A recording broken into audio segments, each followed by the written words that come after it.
예, 조창희 교수입니다. 10주차 이제 수업 들어가게 되네요. 오늘은 조금 다르게 제 얼굴이 없죠. 예, 오늘은 좀 사정이 있어가지고 연구실에서 촬영을 못하고 패드로 지금 영상을 찍게 됐습니다. 그래서 예, 얼굴이 나오지 않아요. 너무 아쉬워하지 말고요. 그럴 리는 없겠지만 네, 얼굴 안 나오니까 진짜 저는 편하기는 하네요, 사실은. 연구실에 있으면은 터치패드 이용해서 이제 그러니까 닥줌이라는 프로그램 이용해서 저희가 촬영을 하는데, 그러면은 이제 신경 쓰이는 것들이 좀 있거든요. 아무래도 얼굴이 보이니까. 근데 패드를 사용하니까 예, 쓰기도 좀 더 편하고 명필 글씨를 보실 수도 있을 겁니다. 쓸데없는 얘기 그만해야 되겠네. 예, 어쨌든 이제 10주차 수업이 들어가고요. 10주차에서는 토션입니다.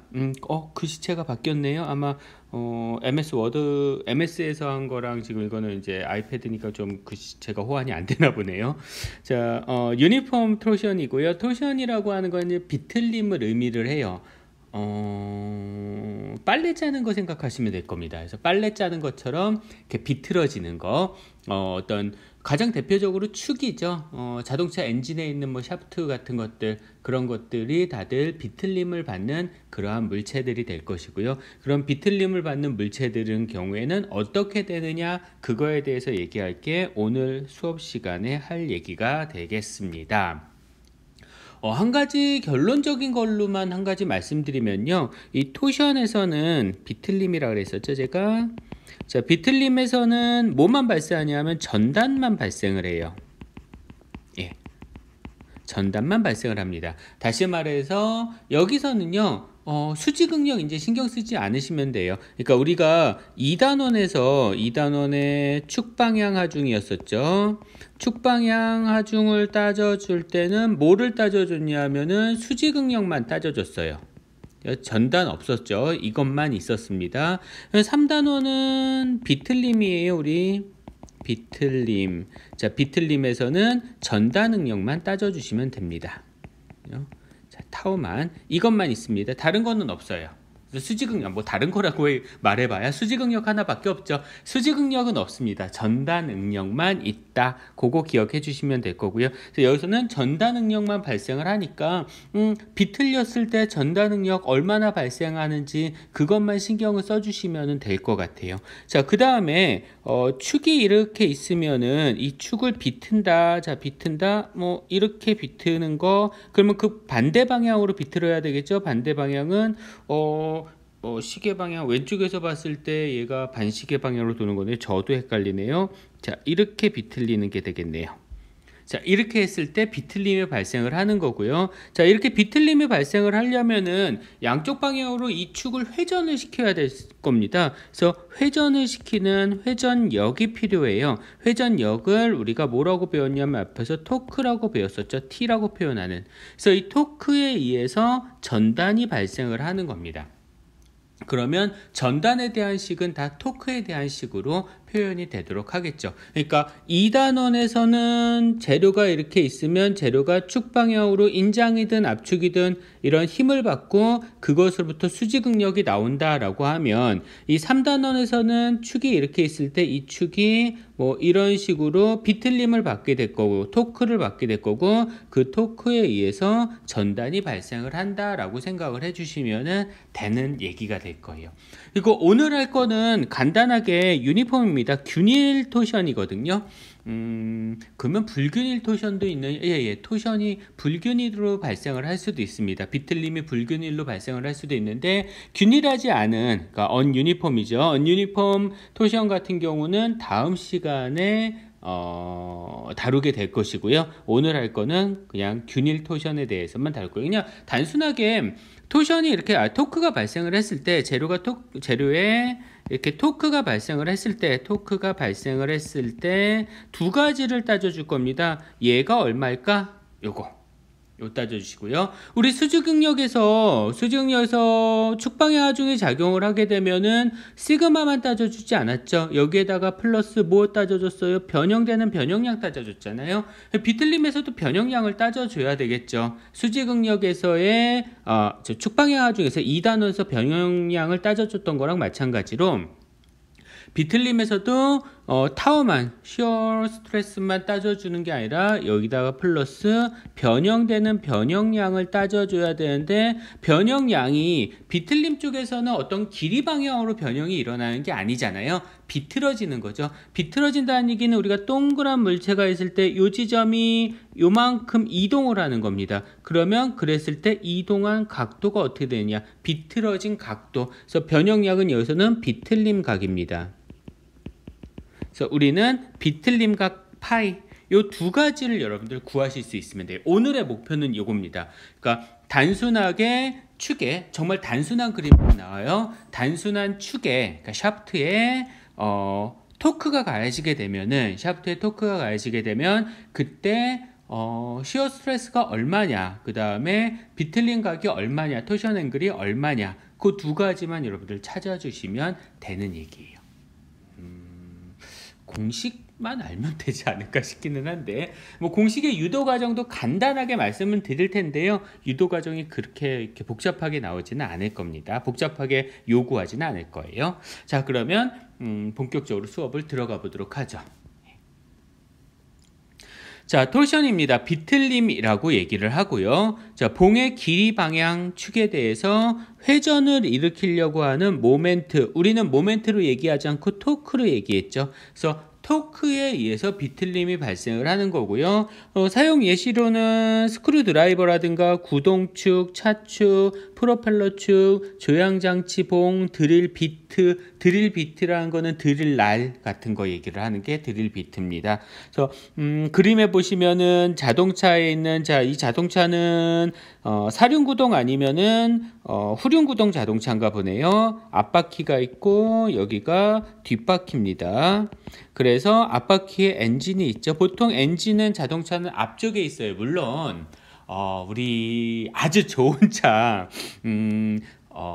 우리가 자수성가해서 살 수 있는 차는 아니고 그냥 아빠 찬스, 엄마 찬스 아니면 할아버지 찬스를 써야지만 살 수 있는 그런 아주 좋은 차들 같은 경우에는 엔진이 뒤쪽에 있죠. 근데 일반적인 차들은 엔진이 다들 앞쪽에 있습니다. 그래서 앞쪽에 엔진이 이렇게 있고 그 엔진이 있는 차들, 앞쪽에 있는 엔진이 있는 차들은 대부분 또 전륜구동이죠. 근데 개중에 이제 후륜구동차, 우리나라는 옛날에는 후륜구동차가 없었어요. 근데 요즘에는 뭐 제네시스부터 시작해가지고 후륜구동차들이 조금씩 생기기 시작했습니다. 여튼 앞에서 엔진이 회전을 하면 그 회전을 뒤쪽으로 연결을 하는 얘가 있어요. 이게 중앙축인데 구동축인데요. 이게 뭐 구동축 안에 뭐 유니버셜 조인트도 있고 이것저것 좀 있긴 있는데 어쨌든 그 중앙에 있는 그 구동축, 그러니까 엔진에서 만들어낸 구동 회전력을 뒷바퀴로 전달시켜주는 그러한 구동축 같은 경우가 축이 되는 거죠.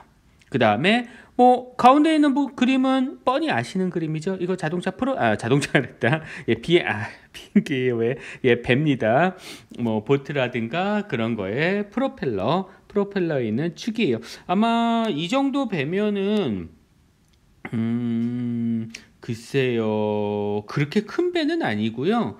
좀 요트 정도 되겠네요. 뭐 큰 배 있잖아요. 그런 어디 들어가 뭐 유조선 같은 데 들어가는 배 같은 경우는 축의 직경이 미터급입니다. 이 정도는 그 정도는 아니니까 미터급은 아니고 대략 한 400mm 정도 돼 보이겠네요. 그러면은 조금 커다란 요트급 그런 정도 되겠네. 아니면 좀 커다란 어선급 정도 되는 그러한 배의 프로펠러,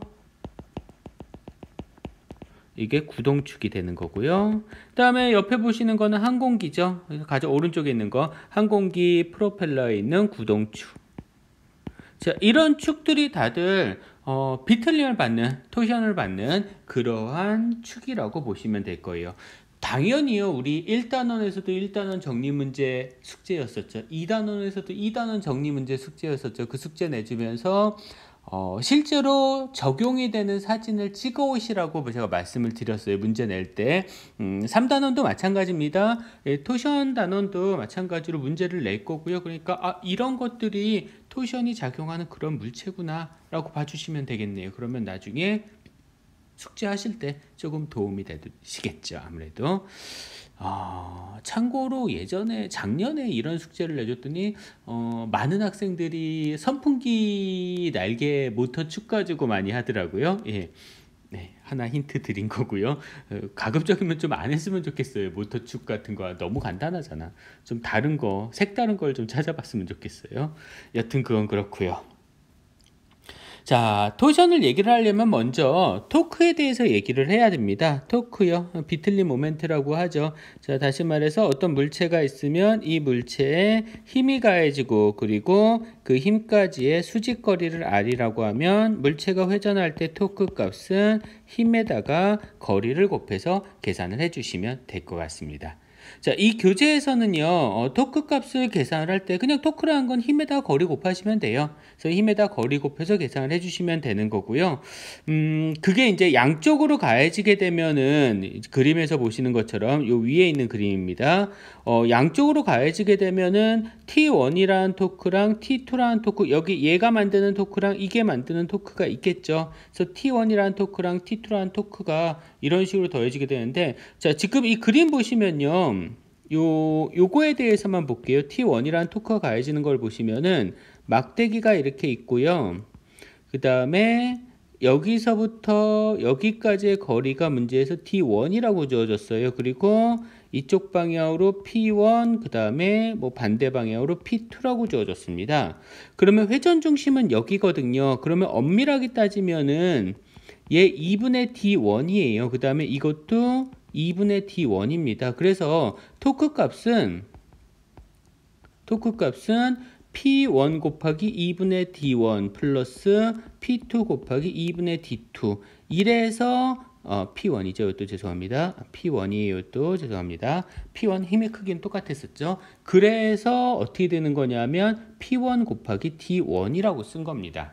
그러니까 힘에다가 반경을 곱한 걸로 그냥 표현을 하는 거죠. 원래대로 하면 2분의 D1 플러스 2분의 D1 두 개니까 이렇게 나와야지 정상이지만 이런 식으로 표현을 한 거고요. 자, 그 다음에 이 교재에서는 이 주비나이죠, 이 기어죠. 기어가 쓴 이 책에서는 토크 표현을 화살표 두 개를 표현하면 토크로 했어요. 이렇게 화살표 두 개로 표현하면 이거 회전력이다, 토크다라고 생각을 해주시면 될 겁니다. 근데 저는 수업을 할 때 이렇게 화살표 두 개로 하면 조금 복잡하잖아요. 그래서 화살표 두 개로 표현하지 않고 그냥 이렇게 회전하는 방향으로 표현을 하는 걸로 하도록 하겠습니다. 네, 이렇게 봐주시면 될 것 같고요. 자, 그러면은 이렇게 뭐 토크는 여태까지 많이 구해 보셨으니까 굳이 여기서 토크를 어떻게 구해요? 이런 것까지 설명은 드리지는 않을게요. 토크는 많이 구해 보셨으니까 토크라는 거 쓰시면 되고요. 참고로 한 가지. 자, 토크의 단위는 요 놈이죠. 단위는 우리 힘의 단위가 뉴턴 단위잖아요. 그 다음에 길이 단위가 밀리미터 단위 썼죠. 그래서 토크는 뉴턴 밀리미터를 기본 단위로 쓰십니다. 그래서 나중에 공식에 집어넣으실 때도 토크의 단위는 뉴턴 밀리미터로 집어넣으세요. 물론 토크가 얼마냐라고 물어보면 뉴턴 미터로 표현을 많이 하겠죠. 기본 단위는 뉴턴 미터니까.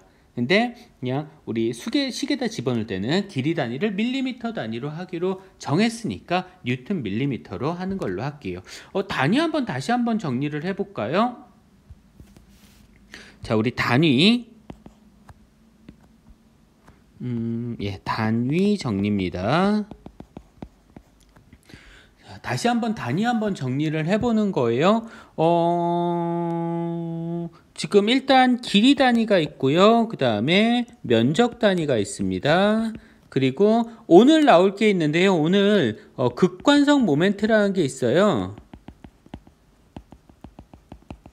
라는 개념을 하나 얘기를 할 겁니다. 자, 그 다음에 힘의 단위가 있고요. 그 다음에 우리 응력 단위랑 압력 단위 똑같고요. 그리고 우리 지난 시간에 에너지 배웠었죠. 에너지 단위가 있을 겁니다. 그러면 얘네들을 쭉 정리를 한번 해보면요. 길이 단위는 기본 단위계로 하면은 미터 단위 써야죠. 면적은 미터 제곱, 극관성 모멘트는 4제곱이에요. 힘은 뉴턴, 그 다음에 응력이나 압력은 파스칼, 에너지는 줄이라는 단위를 기본 단위로 씁니다. 근데 우리는 길이는 밀리미터 단위를 쓰기를 했죠. 그쵸? 면적은 밀리미터 제곱이 될 거고요. 그럼 극관성 모멘트라는 거 이따 배우실 건데 밀리미터 4제곱입니다. 힘은 그대로 뉴턴, 압력은 메가파스칼, 에너지는 밀리줄. 제가 이거를 괜히 한 게 아닌데요. 이거를 빼먹고 했네요. 자, 하나 더. 그러면 토크. 자, 토크는 기본 단위는 뉴턴 미터가 기본 단위가 돼야죠. 근데 우리는 뉴턴 미터가 아니라 뉴턴 밀리미터 단위를 쓰시겠다라는 얘기입니다. 쓰겠다라는 얘기입니다. 쓰시겠다가 아니라. 그래서 단위 약속 하나 쭉 봐주시면 좀 편하실 것 같네요. 예, 지우고요. 아유. 네. 자, 봐주시면 될 것 같고요. 다음 페이지 넘어가 보도록 할게요. 자, 그러면 토셔널 디포메이션입니다. 그러니까 변형이에요. 셀린더리컬 샤프트에서 그러니까 이런 얘기가 되죠. 원형 샤프트죠. 이거는 원형 축에서 토셔널 디포메이션 비틀림에 의해서 발생하는 변형, 비틀림 변형이 얼마냐? 여기서 말하는 변형은 뭐로 표현되냐 하면은 각도로 표현됩니다. 그래서 비틀린 각도가 얼마냐라고 물어보는 거예요. 즉, 양쪽에서 여기를 만약에 고정을 시켰다, 뭐 이렇게 회전시켰다라는 뜻이 될 것 같아요. 이런 식으로 회전을 시키게 되면 Q라는 지점은 요 P라는 지점하고 일직선상에 있던 Q라는 지점은 이동을 해올 겁니다. Q-라는 지점으로. 그래서 Q라는 지점이 여기 있었으면 얘가 Q-라는 지점으로 이동을 하게 될 거예요. 그러면 이동을 해왔으니까 변형이 된 거죠. 변형된 것만큼의 각도가 있을 겁니다. 그 각도를 파이라고 표현을 해요. 파이라고 읽어주시면 되고요. 이것을 토셔널 앵글 뭐라고 표현해야 될까? 그냥 비틀린 각이라고 얘기를 하는데 뒤쪽에서 어떻게 표현하는지 좀 볼게요. 비틀린 각이라고 일단은 표현을 합니다. 파이 이렇게 표현을 해주시면 될 거고요. 영어로는 어떻게 표현하는지 뒤쪽에서 한번 보고 얘기를 해보도록 하죠. 자, 이렇게 변형이 발생을 하게 됐을 때, 뭐, 나머지 얘기는 별로 읽어주실 필요는 없을 것 같고요. 자, 그랬을 때, 어마무시한 식들이 쭉 나오죠. 그래서, 시어 스트레인 바깥쪽, 맨 끝에 있는 서페이스에서, 시어 스트레인이 얼마인가, 그 다음에 안쪽에 있는 바에서의, 감마가 뭔지 기억나죠? 스트레인 값이죠. 시어 스트레인 값이 얼마냐 뭐 그런 것들이 나오는 쭉 식이 있어요. 여러분들한테 이 공식을 유도하는 것까지 제가 요구하지는 않을 겁니다. 공식을 유도하는 것까지 요구하지는 않을 테니까 그냥 이렇게 된다라는 것만 쭉 봐주시면 되고요. 최종적인 결과만 여러분들 알고 계시면 되는데요. 최종적인 결과는 그래서 어떻게 되냐? 이때 전다 능력은 이 식을 이용을 해서 비틀림 각은 이 식을 이용을 해서 계산하시면 됩니다. 사실 비틀림 단원에서는요. 앞에 있는 이 유도 과정이 여기 나오는 이런 유도 과정이 그닥 중요하지는 않아요. 그래서 여러분들한테 이 유도 과정까지 요구를 하진 않는 거고요. 그냥 최종적인 결과식만 알고 계시면 될 것 같습니다. 비틀림이 발생을 했을 때, 토션이 발생했을 때 응력 시어 스트레스가 어떻게 되느냐. 근데 시어 스트레스 구하는 식을 보니까요. 맥스가 붙었어요. 맥시멈이 붙었습니다. 지금 왼쪽에 있는 그림 요거 보시면 되는데요. 시어 스트레스는 당연히 중앙에서는요. 시어 스트레스가 0이에요. 그렇죠. 비틀림이 발생을 했을 때 비틀림이 발생하는 중심축은요. 거리가 0이니까 전달 능력도 0이에요. 그래서 전달 능력이 발생하지 않고요. R이 커지면 커질수록 반경이 커지면 커질수록 전달 능력은 점점점 더 커집니다. 그래서 어디에 가장 끝 지점에 전달 능력이 최대로 발생을 해요. 그래서 가장 끝 지점에서 전달 능력이 최대로 발생을 하고 그때 최대로 발생하는 전달 능력은 IP라는 거는 극관성 모멘트.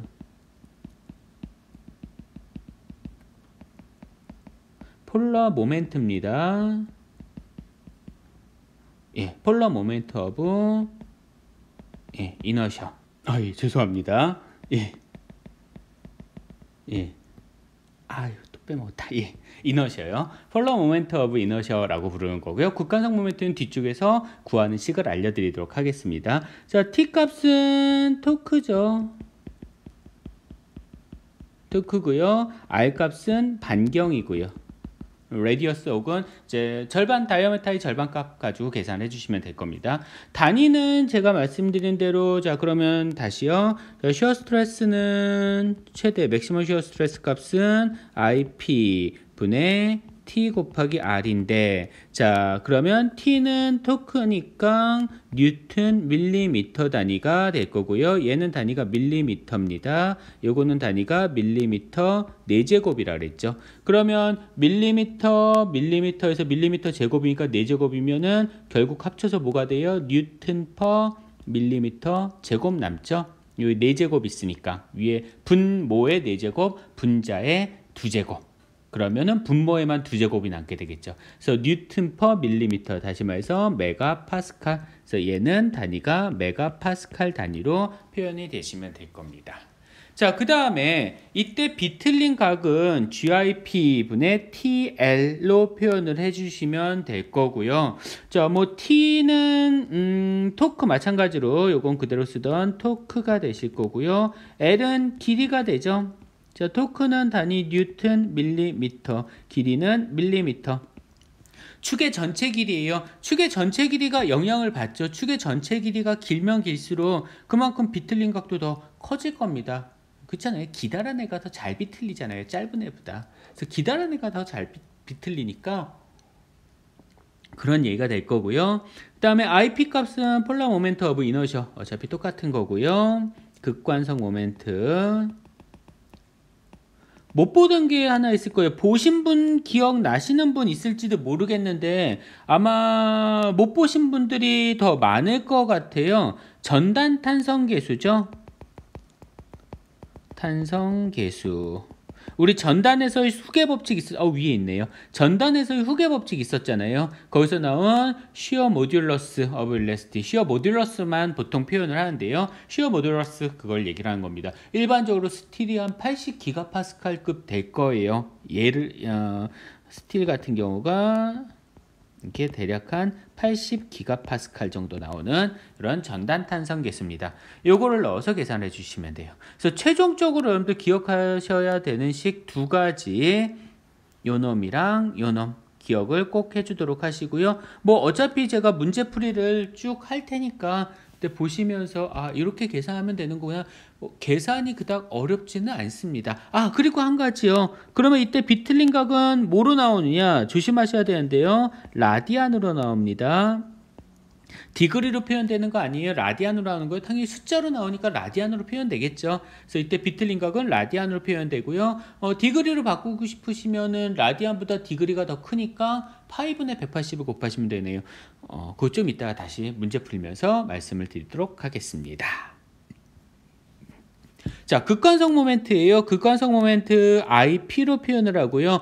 요 다음 단원에 우리 밴딩의 단원 가면 밴딩 굽힘 단원이요. 굽힘 단원을 가면은 IG라 그래서 2차 극관성 모멘트가 다시요. 2차 관성 모멘트가 나올 텐데 그거랑 좀 구분을 해 주셔야 되는 겁니다. 두 개 좀 많이 헷갈려요.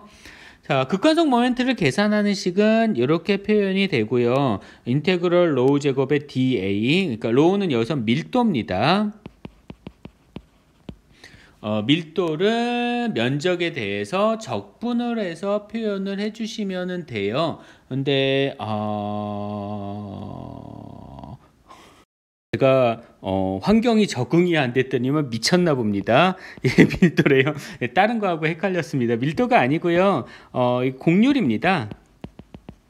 반경이죠. 예를 들어서 중심에서 거리라고 생각을 해주시면 될 거고요. 그 거리를 면적에 대해서 적분을 해주시면 돼요. 그러니까 이런 얘기입니다. 이러한 축이다라고 하면요, 축의 중심이 여기다라고 했을 때 여기서 로우만큼 간 지점에 대해서 요만큼의 면적을 DA라고 할게요. 이만큼의 면적에 대해서 이제 적분을 해주시면 되는 식인데, 얘는 어떻게 생각하시면 되냐 하면은 제가 다른 거랑 헷갈린 게, 그 회전 운동을 할 때, 얼마나 회전 중심에서 먼 쪽에 물체가 있느냐에 따라 질량이 몰려져 있느냐에 따라서 달라지는 값이에요. 그것을 표현하는 값인데 그거는 이제 저는 이제 질량이라고 자꾸 얘기를 하는데 질량의 의미가 들어간 것들이 있어서 그렇게 말씀을 드린 거고요. 우리 토크라든가 뭐 그런 회전 운동에서는 질량이 들어가거든요. 그러니까 그 F는 MA 대신 나오는 I알파요. T는 I알파라는 토크는 I에다가 알파를 곱하는 식이 있는데 그러니까 F는 MA하고 비슷한 식입니다. 그거에서 들어가는 요 I 값 때문에 제가 헷갈려서 자꾸 질량이라고 얘기를 하는데 어쨌든 그런 겁니다. 회전 중심에서 바깥쪽에 더 질량이 많이 몰려 있으면 많이 몰려 있을수록 그만큼 극관성 모멘트 값은 커진다라고 생각을 해주시면 돼요. 근데 그거는 그냥 물리적인 의미고요. 여러분들은 극관성 모멘트를 두 개만 기억을 하고 계시면 되는데요. 어차피 우리가 축을 계산을 하는 거잖아요. 이 비틀림 단어는 다 축입니다. 샤프트. 자꾸 영어도 자꾸 틀리고요. 영어 스펠링도 자꾸 틀리고 예, 되게 적응이 안 되나 봐요. 예, 축이에요. 축이라는 거는 동력을 전달하는 우리 기계 쪽에서는 동력을 전달하는 요소거든요. 동력을 전달하는 요소다 보니까 어차피 원형 단면만 써요. 사각 단면의 축 혹은 삼각형 단면의 축 아니면은 뭐 육각형 단면의 축 이런 것들을 아주 특수한 경우에 쓰려면요 쓰겠지. 근데 거의 안 쓴다고 보시면 돼요. 99.99%는 다 동력을 전달하는 샤프트는 원형 단면입니다. 그러다 보니까 여러분들은 내가 만약에 샤프트에서 비틀림이 대한 어떤 뭔가를 구해야 돼. 그러면 그거 다 원형이거든요. 그래서 그때 폴러 모멘트 오브 이너시아 사용을 하실 때는요. 다 원형 단면에 대한 것만 보시면 됩니다. 32분의 파이 d 4제곱이에요. 예, 이것만 기억을 하시면 되고요. D의 4제곱이니까 밀리미터에 4승이 나오는 겁니다. 4제곱이 나오는 거고요. 근데 아주 가끔씩 가운데가 비어 있어요. 비어 있습니다. 중공이죠. 그래서 중공축을 사용을 할 때도 있거든요. 그래서 중공축을 사용을 할 때는 D2 4제곱에서 D1 4제곱 빼면 돼요. D2는 바깥지름이고요. 이거는 안지름입니다. 그래서 바깥지름의 4제곱에서 안지름의 4제곱을 빼서 계산을 해주시면 되는 거예요. 그러니까 이런 얘기죠. 전체에 대한 극관성 모멘트에서 안쪽에 대한 극관성 모멘트를 뺀다고 생각을 해주시면 되겠을 겁니다. 그러면은 중공축에 대한 극관성 모멘트가 나와요. 여튼 극관성 모멘트는 이 두 가지 단면에 대해서만 극관성 모멘트를 알고 계시면 됩니다. 나머지 단면에 대해서는요, 계산을 하려면요, 이 식을 이용해서 계산을 해주시면 되는데 굳이 계산하실 필요는 없으실 것이다. 라는 거, 굳이 그런 것까지 계산할 일은 없으실 테니까 그거는 뭐 그때 필요하면 그때 다시 공부하시면 됩니다. 아마 그럴 일 없을 거예요. 저도 이거 두 개 빼고는 여태까지 써본 일이 글쎄 시험 볼 때 빼고는 써본 일이 없는 것 같아요. 그러니까 여러분들도 굳이 뭐 이거 두 개 빼고는 다른 것들은 아실 필요는 없을 것 같다라는 생각이 드네요. 자, 봐주시면 될 것 같고요. 자, 예제가 하나 있습니다. 예제를 한번 풀어보도록 할게요. 원형 단면을 가진 속이 찬 강철봉입니다. 예, 속이 다 꽉 찬 솔리드죠. 솔리드 샤프트고요. 강철봉, 속이 찬 강철봉. 솔리드 샤프트고요. 지름이 40mm. 그다음에 길이가 1.3m, 1.3m니까 1300mm. 전단 탄성 계수 시어 모듈러스는 80GPa이랍니다. 잘못 썼죠? 대문자 써야죠. 자, 봉이 양단의 토크 T만큼을 받고 있다라 했습니다. 토크의 크기가 얼마냐면 340 뉴턴 밀리미터. 라고 했을 때 전단 응력이 얼마냐, 그 다음에 양극단 사이에 비틀림 각이 얼마냐 라고 물어봤어요. 자, 요 문제는 A번 문제는 바로 여기서 한번 풀어볼게요. 자, A번 문제. 자, 문제를 푸실 때는 가장 먼저 이거보다 먼저 구하시는 게 편해요. 극관성 모멘트 얼마냐? 폴러 모멘트 오브 이너시아 얼마냐? 자, 얘는 32분의 파이 d 4제곱이다. 그러면 파이 곱하기 d 값이 40mm예요. 40의 4제곱입니다. 나누기 32. 예, 계산기 두둥기시면 됩니다. 계산기 두둥기시면 얼마 나오냐 하면요. 251327 나오는데요. 251327mm 4제곱. 숫자 크죠? 놔두세요. 예, 여기 단원 숫자 되게 클 거예요. 비틀림 단원 숫자 엄청 큽니다. 뭐 6째짜리, 4째짜리, 5째짜리, 7째짜리, 8째짜리도 나오기도 해요. 엄청 큰데 이거를 숫자가 크니까 제가 다시 길이 단위를 미터 단위로 환원을 시키면 여러분들 더 헷갈리실 겁니다. 그래서 그냥 밀리미터 단위로 쓸 거니까 그냥 크면 큰 대로 누세요. 예, 단위 환산해서 헷갈리는 것보다 그냥 숫자 큰 게 나으실 겁니다. 계산하시기가. 자, 그러면 이거를 이용해서 토크 값은 토크가 아니죠.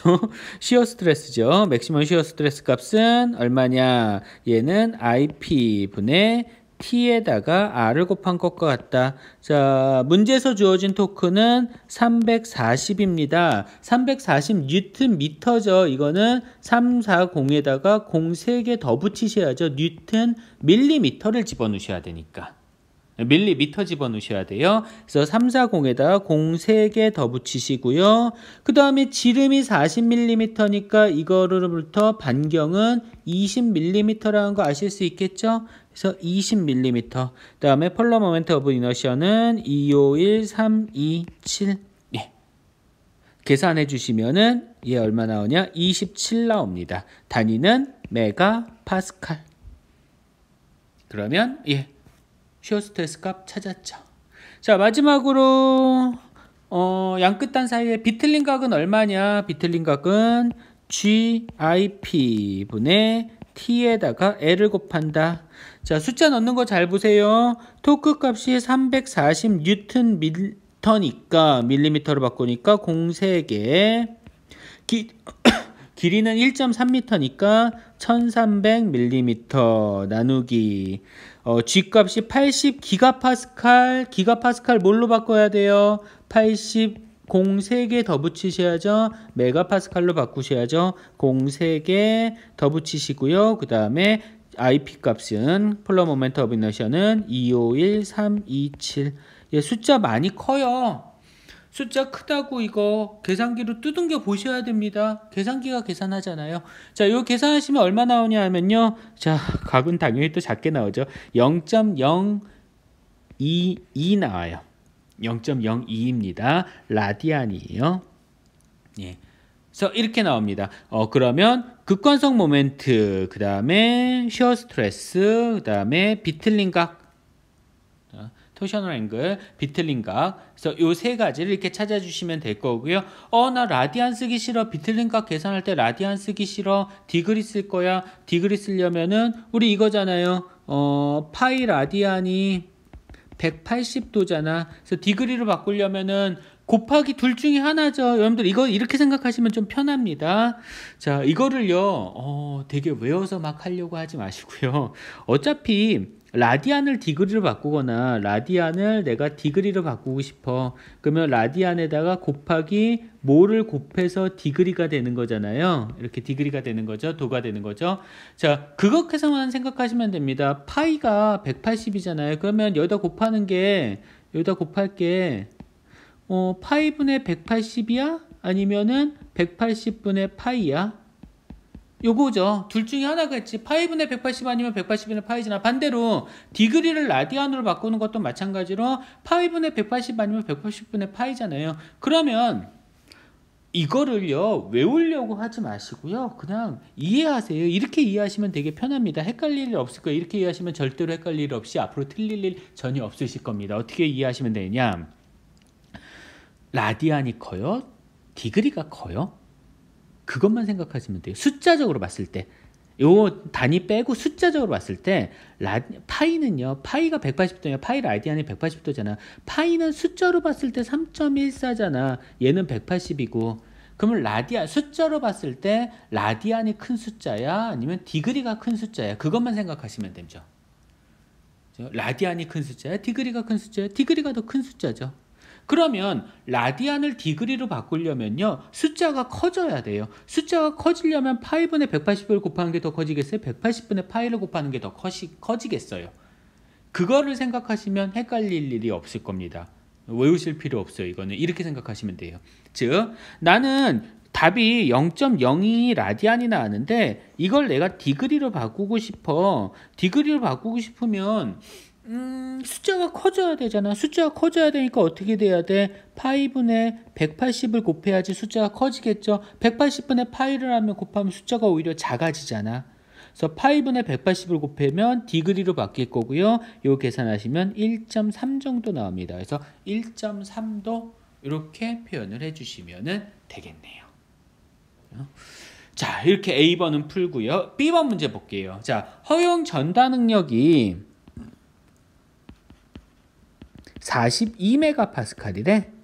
그리고 허용 비틀린 각이 2.5도래. 자, 2.5도 우리 계산식에다가 요 식에다 집어넣을 때는 2.5도로 집어넣을 수 없잖아. 얘 라디안으로 나오니까 라디안으로 바꿔주셔야죠. 라디안으로 바꿀 때는 자 디그리를 라디안으로 바꾸는 거예요. 이번에는 반대로 디그리를 라디안으로 바꾸면 숫자가 커져야 돼요. 작아져야 돼요. 라디안으로 바꾸는 거니까 작아져야 되겠죠. 작아져야 되려면 180분의 파이를 곱해야지 작아지겠지. 파이가 3.14라고. 그래서 180분의 3.14를 해야지 작아지겠지 숫자가. 예, 그래서 이렇게 곱하시면 됩니다. 죄송해요. 그래서 이렇게 곱해 주시면은 될 거고요. 자, 이게 얼마나 하냐면 0.044 라디안이에요. 그래서 문제에서 주어진 조건은 허용 전단각이 이만큼, 비틀린 각이 이만큼일 때 토크 얼마까지 가할 수 있겠느냐, 허용되는 토크가 얼마냐라고 물어보는 겁니다. 칠판으로 넘어가 볼까요? 칠판 아니고 메모장인데. 자, 문제에서 주어진 조건을 보니까 허용하는 전달 능력은 42메가파스칼. 그 다음에 허용하는 비틀린 각은 0.044 라디안. 자, 그렇게 된다라고 했을 때 허용되는 토크 어떻게 되느냐? 자, 시어 스트레스 값은 최대 시어 스트레스 값은 IP 분의 T에다가 L. 이게 허용 전달 능력보다 작거나 같아야 된다 라는 거죠. 그러면 이것으로부터 T 값은 뭐보다 작거나 같아야 되느냐? L분의 타우 A 곱하기 IP. 타우 A가 42메가파스칼, IP 값은 폴라 모멘트 오브 이너시 아까 251327. 그 다음에 나누기 길이는 길이가 아니죠. R이죠. 죄송합니다. 이거 R이죠. 죄송합니다. R이죠. 지우개가 있지. 지우개라는 기능이 있으면서 왜? 자, R이죠. 이렇게 나오고요. 자, 반경이죠. 반경은 20mm. 그냥 딱 봐도 숫자 어마무시하게 크겠죠. 예, 숫자 큽니다. 얼마 나오냐면요. 52787 나와요. 단위는 뉴튼 밀리미터. 뉴튼 밀리미터. 토크 단위니까 뉴튼 밀리미터 나와야 되고요. 자, 그 다음에 비틀린 각. 자, 비틀린 각은 GIP 분의 T에다가 L을 곱한 건데 비틀린 각은 마찬가지로 허용 비틀린 각보다 작거나 같아야 된다. 그러면 T 값은 뭐보다 작거나 같아야 된다? L분의 GIP 곱하기 파이 A다. 그러면 G 값은 80기가파스칼 공세개, 그다음에 IP는 251327, 허용되는 비틀린 각도는 0.044. 이거를 L 값 길이가 1.3m니까 1300. 예. 자, 요 계산해 주시면은 680516 뉴튼 밀리미터. 자, 그러면 두 개 다 만족해야 되는 거죠? 얘도 만족하고 얘도 만족이에요. AND입니다. AND니까 두 개를 다 만족해야 돼. 그러면 두 개 다 만족해야 되는 거니까 작은 것보다 더 작아야 되겠죠. 그래서 최대 토크는 얼마까지 갈 수 있다? 작은 것보다 작아야 된다. 두 개를 다 만족해야 되니까 AND니까. 그래서 최대 토크는 527787 뉴튼 밀리미터. 자, 이게 최대 토크가 될 겁니다. 527787 뉴턴 밀리미터니까 그러면 뉴턴 미터로 바꾸면 밀리미터 미터로 바꾸면 공 3개 빠져야죠. 하나 둘 셋. 그래서 5, 2 조심하세요. 여기 얼마 들어가야 될까요? 7 들어가야 될까요? 8 들어가야 될까요? 우리 중학교 때 배운 산수 있잖아요. 아니면 여러분들 정밀측정공학 시간에 배운 그러한 그 반올림이요.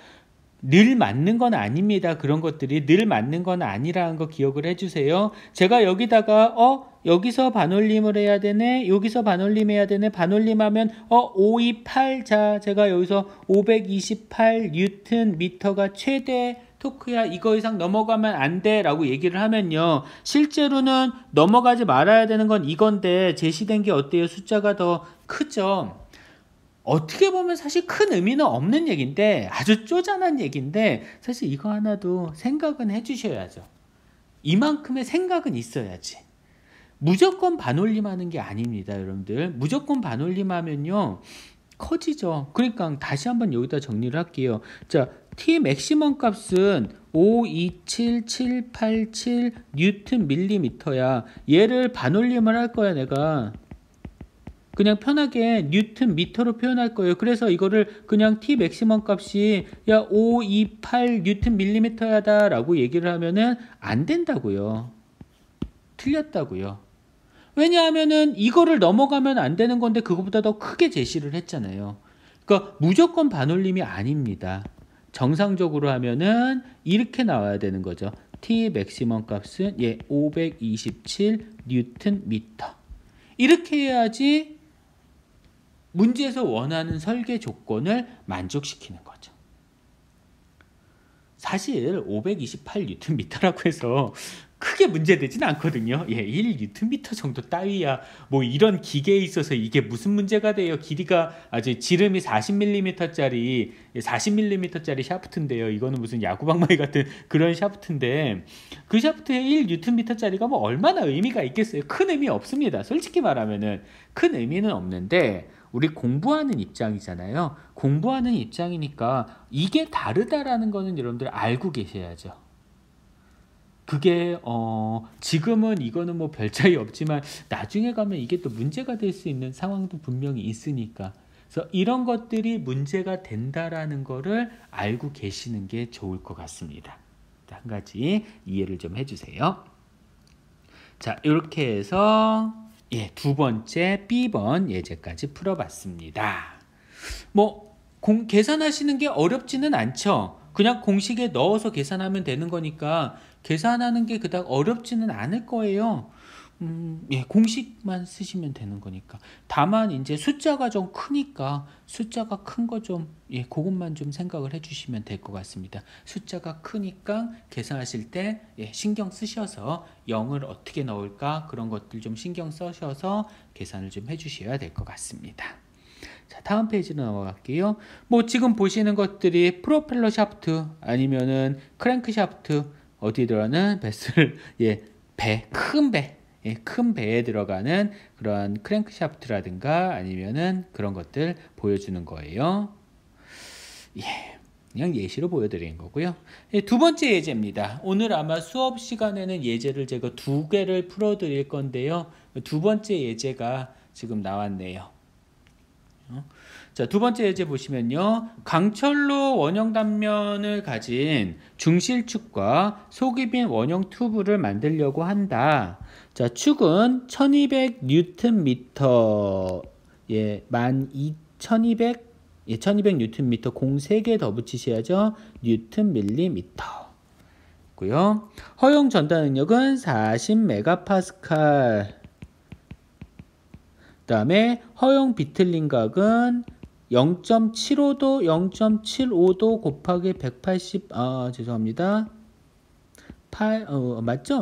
맞네. 180분의 파이를 곱하셔야지 라디안이 나올 거고요. 180분의 파이를 죄송합니다. 180분의 파이를 곱해 주시면 0.013 라디안 퍼 미터.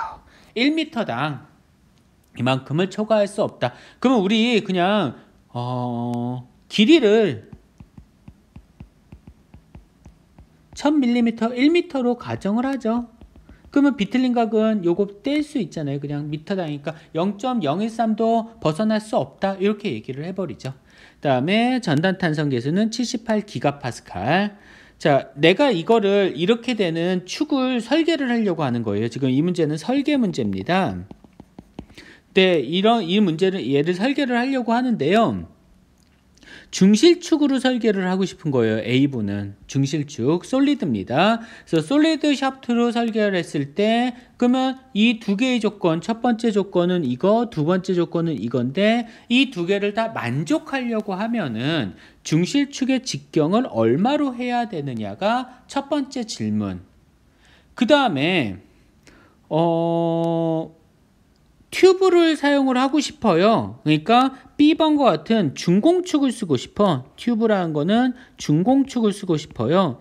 중공축을 하려고 하면은 두께를 외경의 10분의 1, 그러니까 0.1 곱해주시면 될 겁니다. 그래서 두께를 외경의 0.1만큼 두께를 하시면은 자, D2 값이 이렇게 되면 D1 값은 얼마냐면 요게 0.1 D2고 요것도 0.1 D2잖아요. 10분의 D2니까 요거니까 그러면은 요 D1 값은 얼마로 표현하실 수 있냐면 D1 값은 0.1 0.1 빼니까 0.2 빼내야 되네. 10분의 2를 빼야 되는 거죠. 그러면은 10분의 8 남겠네. 10분의 8 D2 다시 말해서 5분의 4 D2 이게 D1입니다. 그렇게 D2랑 그 다음에 D1 값은 5분의 4 D2 이렇게 되는 중공축을 사용한다 그러면 어떤 중공축을 써야 되느냐 D2가 얼마가 되느냐를 각각 물어보는 거죠. 마지막은 외경비 그 다음에 무게비 각각 얼마겠느냐를 물어보는 겁니다. 좀 의미가 있는 예제여서요. 조금 복잡하긴 한데 의미가 있는 예제여서 예제를 좀 넣었어요. 문제에서.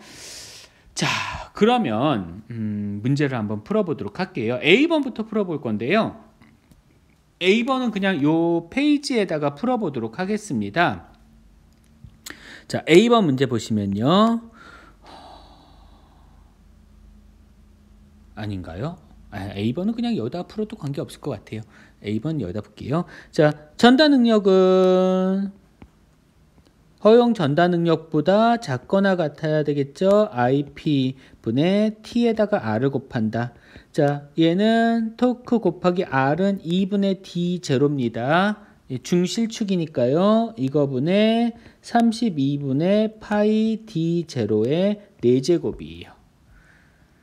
자, 요거요. 식 정리하시면요. 얘 지워지면 16이잖아요. 위로 넘어가면요. 요것도 하나 지워지겠죠. 3제곱이죠. 그래서 파이 D0의 세제곱 분의 16T 나옵니다.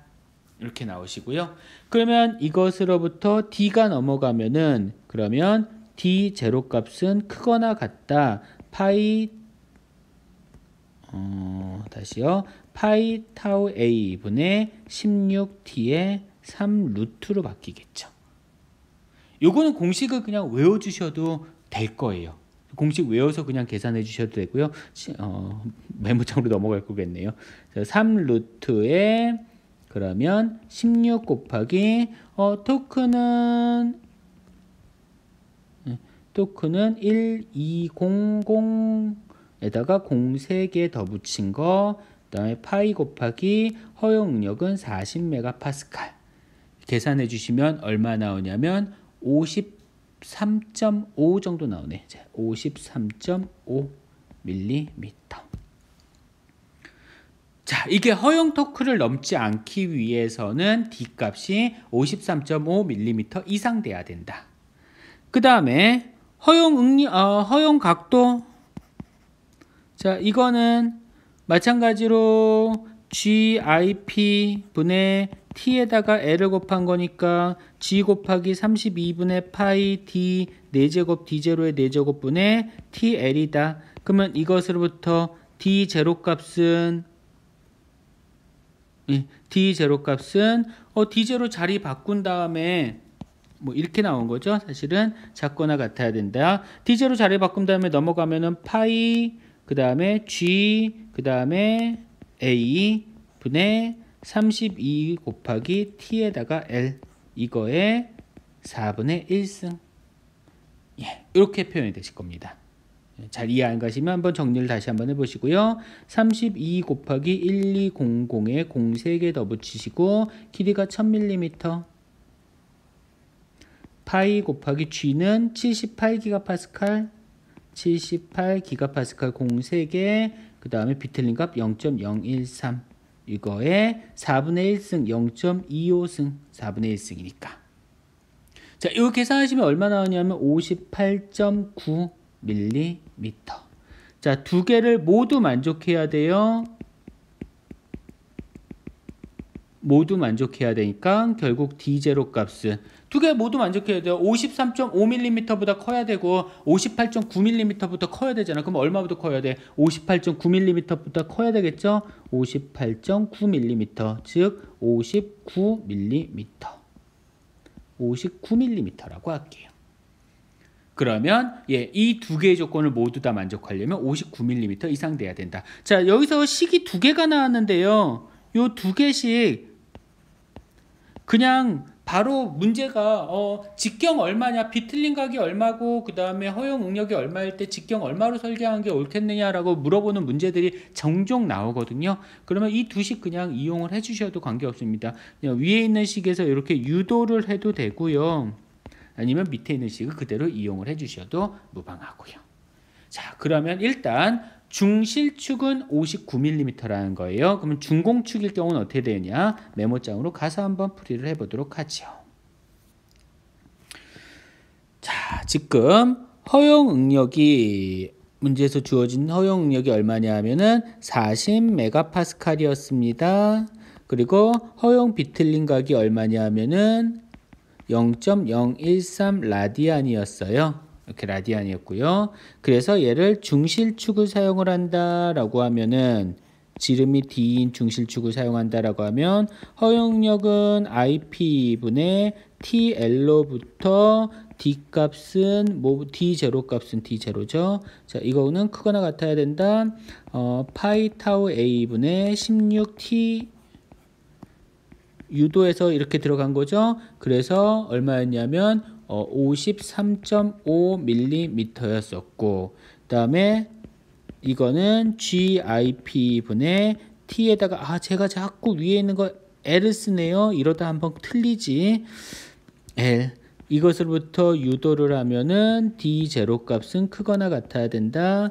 파이 A분의 32TL의 4분의 1 그래서 58.9mm 두 개를 모두 만족해야 되니까 D0 값은 58.9에서 59mm 이렇게 설계를 한 거였습니다.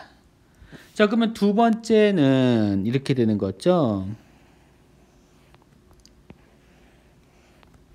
자, 안쪽 지름이 5분의 4 D2 바깥쪽 지름이 D2 이렇게 되는 거예요. 5분의 4 D2 그 다음에 D2 이런 식으로. 그러면요 얘요 극관성 모멘트가요 32분의 파이에 바깥지름 D2의 4제곱 마이너스 안지름 5분의 4 D2의 4제곱 이렇게 되거든요. 그러면 얘는 32분의 파이예요. 1 마이너스 5분의 4의 4제곱 이거의 D2의 4제곱이에요. 자, 이거 정리하시면 얼마나 되냐 하면요. 32분의 파이 그대로 살릴게요. 32분의 파이는 그대로 살리고 정리하시면 이렇게 돼요. 1 마이너스 5분의 4의 4제곱 정리하시면요. 625분의 369 D2의 4제곱입니다. 식 그냥 이렇게 살려서 쓸게요. 이거를 그냥 계산을 여러분들 하셔도 됩니다. 하셔도 사실 큰 차이는 없을 것 같은데요. 일단 뭐 보여줘야 되니까 여러분들한테 식 살려서 쓸게요. 자, 그러면 두 번째 이런 중실축 같은 경우는 이게 IP분의 T에다가 R을 곱한 거니까 다 했으면은 IP 값은 32분의 파이 곱하기 625분의 369의 D2의 4제곱 분의 T 곱하기 2분의 D2. 예, 식은 이렇게 나오죠.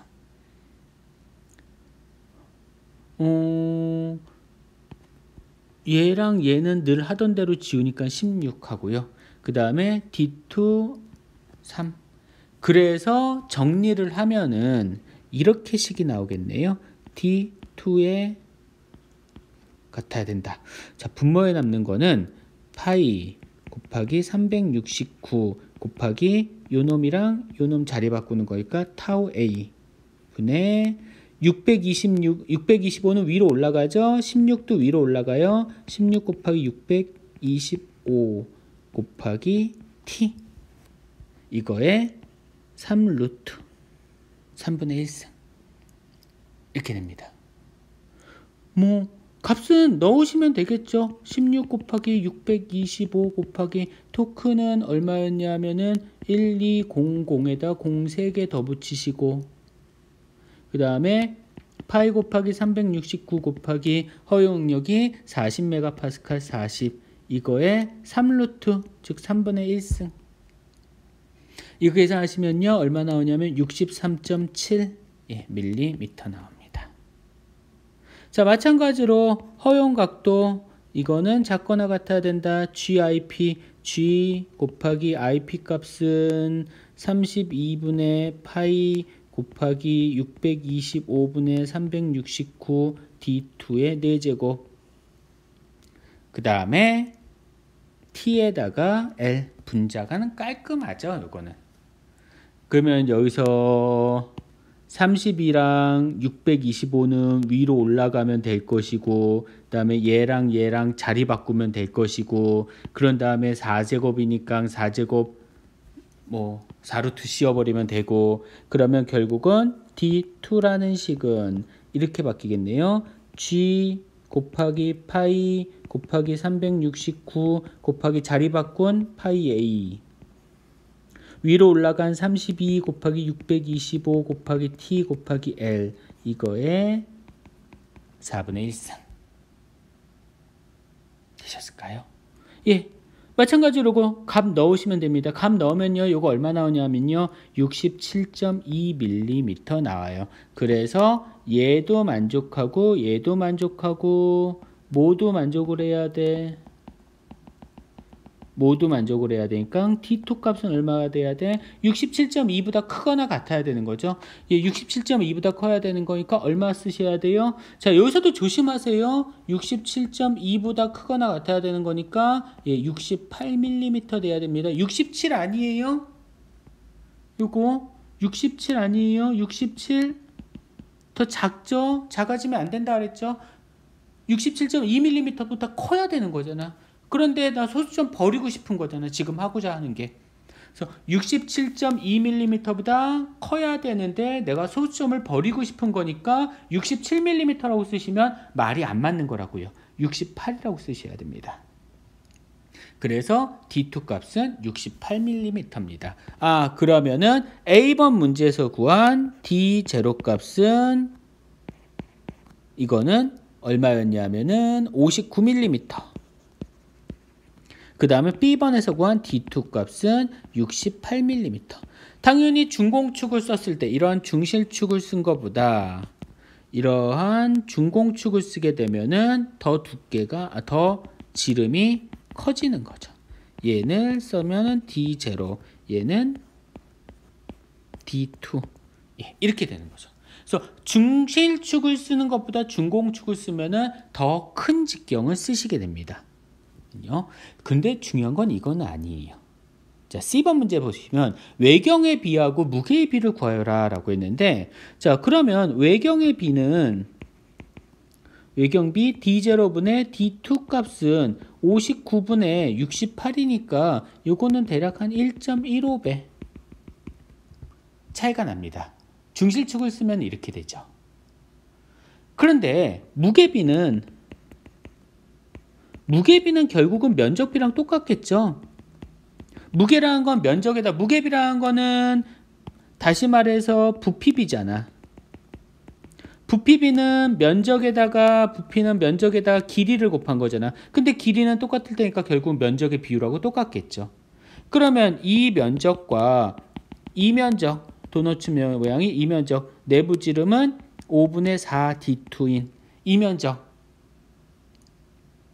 찾으시면 되겠네요. 그럼 면적비는 어떻게 될까? 면적비는 D0분의 파이 D0의 제곱이죠. 4분의 파이 D0네요. 죄송합니다.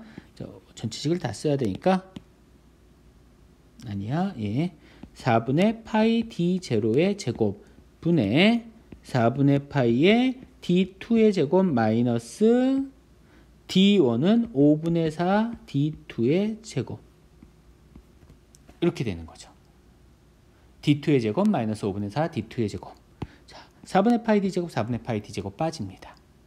이렇게 해서 계산을 해주시면 되고요. 자, 이거 계산해 주시면요. 59의 제곱 분의 D2가 68이니까 68의 제곱 마이너스 5분의 4면은 얼마지? 5분의 4 뛰면 54.4네. 54.4의 제곱이에요. 자, 여기 계산해 주시면 얼마 나오냐면 0.48배입니다. 이게 좀 중요한 얘기인데요. 뭐가 중요한 얘기냐? 자, 만약에 중실축을 중공축으로 바꿔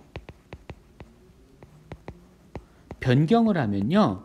뭐가 좋으냐 하면 이게 좋은 거죠. 동일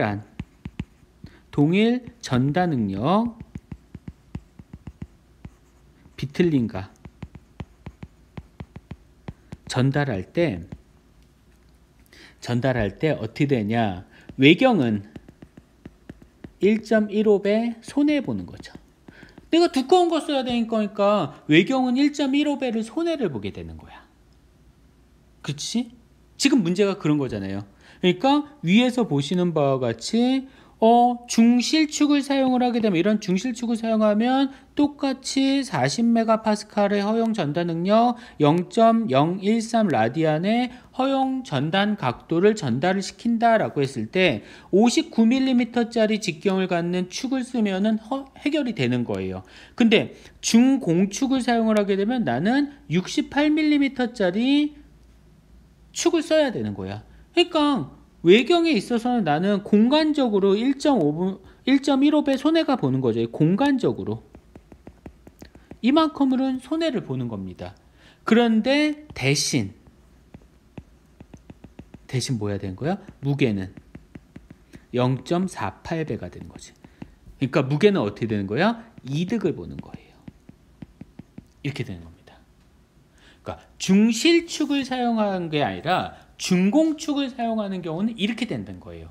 무게에 이득이 있는 겁니다. 그래서 사실은요 중실축이 더 싸죠. 중공축은 가운데 가공해야 돼요. 깎아내든가 뭔가를 해야 돼. 뭔 짓거리를 해야 돼. 아니면 만들 때 튜브 형태로 만들든가. 근데 튜브 형태로 만들면 결국은 용접을 해서 붙여야 되거든요. 붙이면 거기서 또 돈 들어가요. 그래서 어쨌든 간에 중실축보다 중공축이 가격은 더 비싸죠. 가격은 더 비싸고요. 동일한 전달 능력을 전달하는데 동일한 전달 능력이나 비틀린 각을 전달하는 데 있어서 공간적으로도 손해를 봐요. 근데 무게가 이득이 보는 거야. 자, 하나 더 쓸까? 예. 중공축으로 변경하면 여기다 플러스 가격도 손해를 봐요. 그러니까 가격도 손해를 보고 외경도 공간적으로도 손해를 보는데 뭐가 이득인 거야? 보시는 바와 같이 무게가 이득인 거예요. 중공축을 사용을 하게 되면은 무게의 이득을 봅니다. 그러면 우리 무게가 민감한 애들이 있잖아요. 누가 무게가 민감해요? 기계들 중에서 무게가 상당히 민감한 애들 비행기죠. 자동차도 무게가 민감하고요. 사실 배도 무게가 민감해요. 뭐 무게가 민감하지 않은 애들이 어디 있어요? 무게가 다 민감하죠. 근데 무게가 다 민감한데도 자동차는 중공축을 사용하지 않습니다. 왜냐하면 무게보다 뭐가 더 민감해? 돈이 더 민감해요. 가격이 더 민감하죠. 그러니까 자동차 같은 경우는 가격이 더 민감하단 말이야. 왜냐하면 일반적인 소비자들이 사는 거잖아. 우리가 사는 건데 이 중공축을 사용해서 무게가 좀 절반으로 줄어들었다라고 해서 연비가 좀 좋아진다고 해서 그게 더 중요하겠어요? 아니면 차를 처음 살 때의 그 가격이 더 중요하겠어요? 누구든지 그 가격이 먼저 생각을 하죠. 그래서 가격이 민감하기 때문에 무게보다 가격이 훨씬 더 민감하기 때문에 자동차 같은 경우는 중공축을 사용하지 않습니다. 그런데 비행기 같은 경우는요. 가격이 민감하지 않죠. 여러분들이 비행기 가격 아시는 분 있나요, 혹시? 여기 항공기 가격 아시는 분, 우리 보잉 747기 같은 거 가격 아시는 분? 아니면 자기가 뭐 우리나라에 요번에 뭐 들어온다라고 하는 F-31 전투기 그 비행기 그 전투기 가격이 얼마인지 아시는 분 있나요? 관심 없죠, 아무도 그 가격은. 왜냐하면 워낙 큰 가격이니까. 어차피 내가 꿈꿀 수 있는 가격은 아니잖아요. 예, 그런 가격대인 그러한 것들 같은 경우는 이 가격이 이제 문제가 되는 게 아니잖아, 걔네들은. 성능이 문제가 되는 거죠.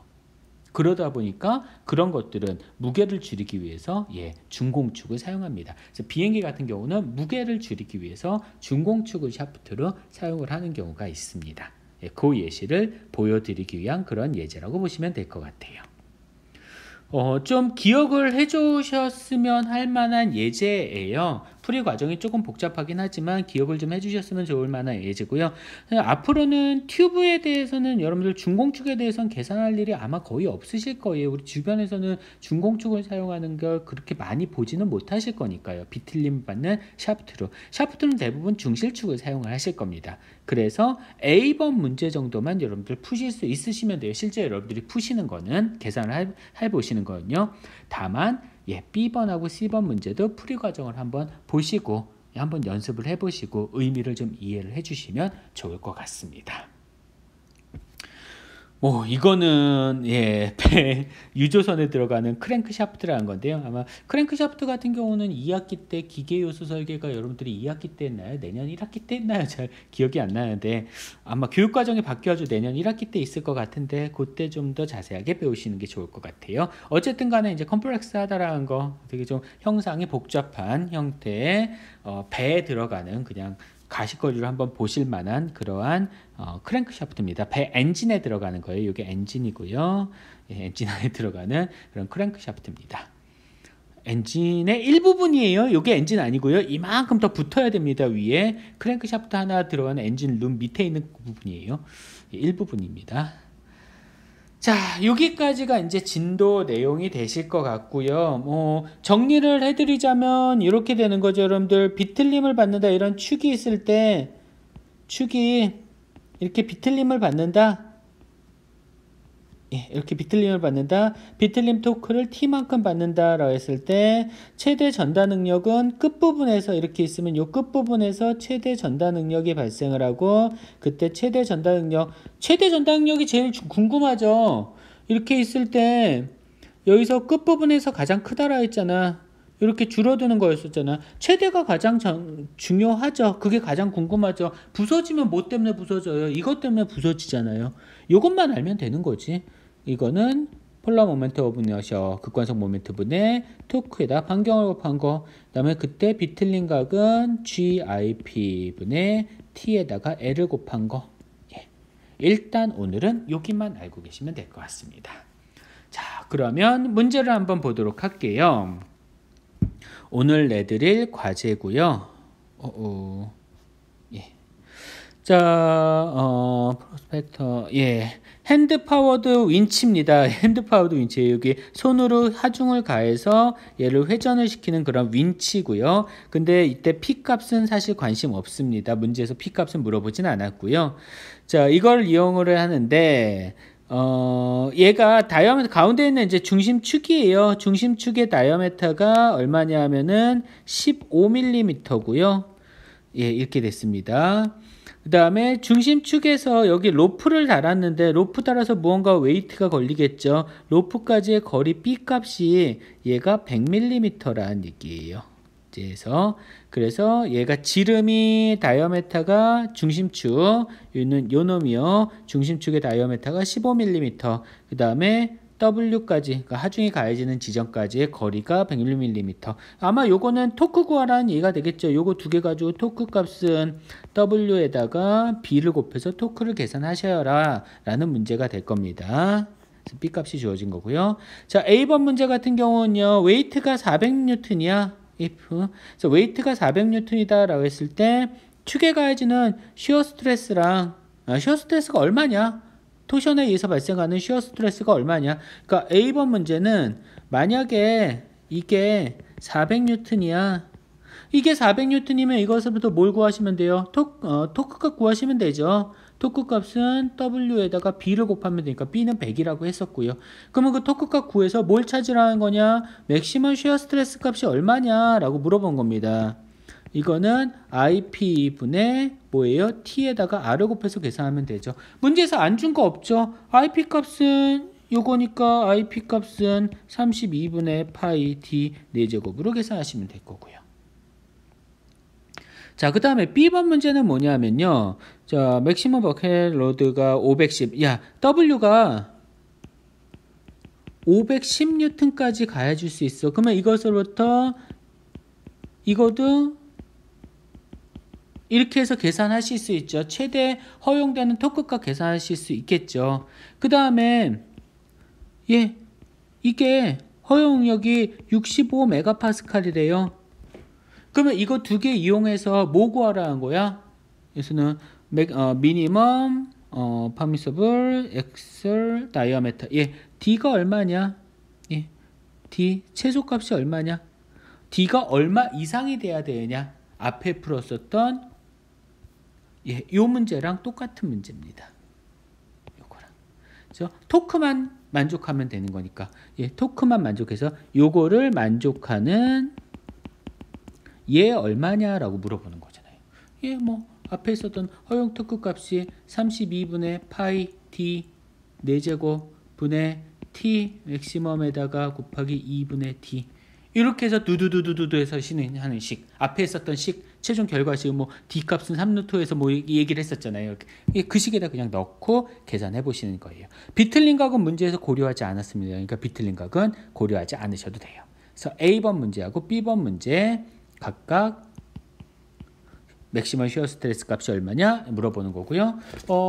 미리 제가 풀어봤는데요. 맥시멈 시어 스트레스 값이 60메가파스칼 나왔고요. D 값이요 16mm 나왔네요. 미니멈 값이 한번 계산을 해보도록 하세요. 자, 그 다음에 두 번째 문제는요. 이거네. 이거 그 자동차 타이어 펑크 났을 때 손으로 잡아 돌리고 있는데 저는 아무리 돌려도 이거 손으로 잡아서 안 돌아가더라고요. 자, 어쨌든 휠을 교체를 할 때 타이어 휠 교체를 할 때 드라이버가 P가 여기서 하중이 얼마나요? 100N의 하중을 가해요. 근데 요 중심축에서 거리가 225mm 떨어진 지점에서 100N을 가합니다. 그러면 토크는요. 이것으로부터 토탈 토크 값은 P에다가 요거 R이라고 하면 P에다가 D라고 할까요? D 이게 몇 개 있어요? 양쪽에 대칭이잖아요. 두 개가 있죠. 그러면 토크 값이 나오실 겁니다. 그래서 100N을 하중을 가했고요.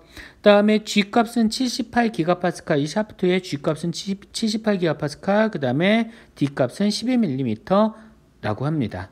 길이는 225짜리고요. 그렇게 됐네요. 쓸 때 뭐 간단한 문제죠. A번 문제는 맥시멈 시어 스트레스 값을 구하라는 거고요. B번은 트위스팅 앵글이라고 표현을 했구나. 앵글 오브 트위스트, 비틀린 각. 그쵸? 토션이 아니라 트위스트라고 표현하는 게 맞겠죠.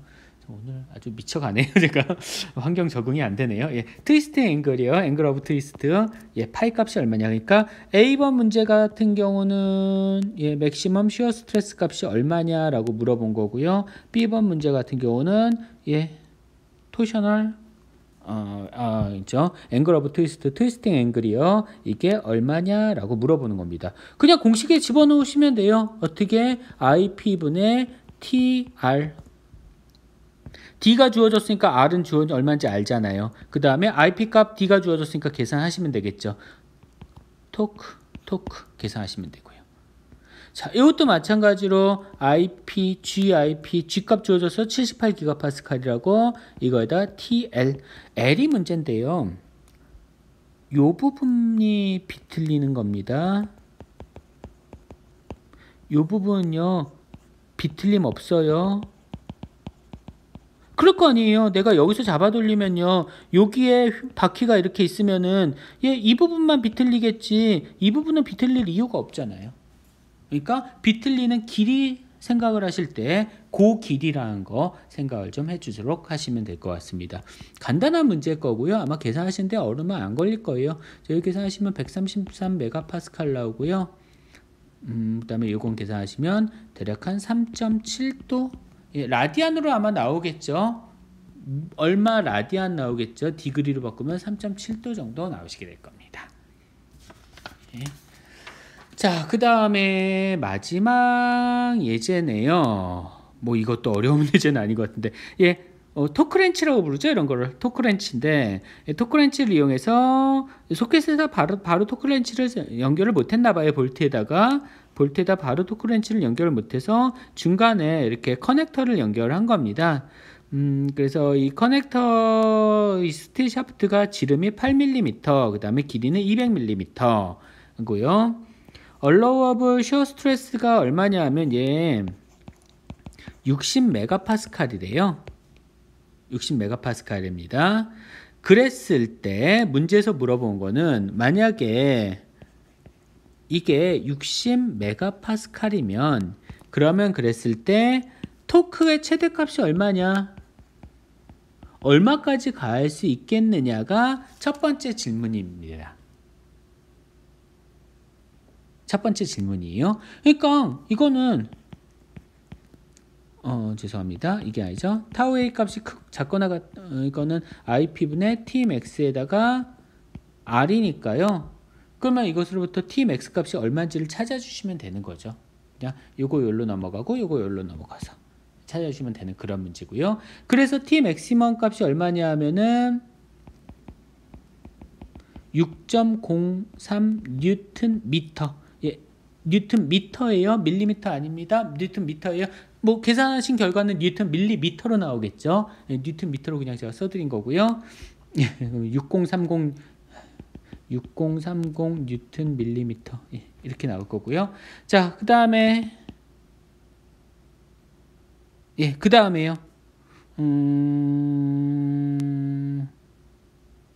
뭐지? 그다음에 앵글 각도 구하라는 거예요. 이러한 맥시멈 토크가 가해진다 했을 때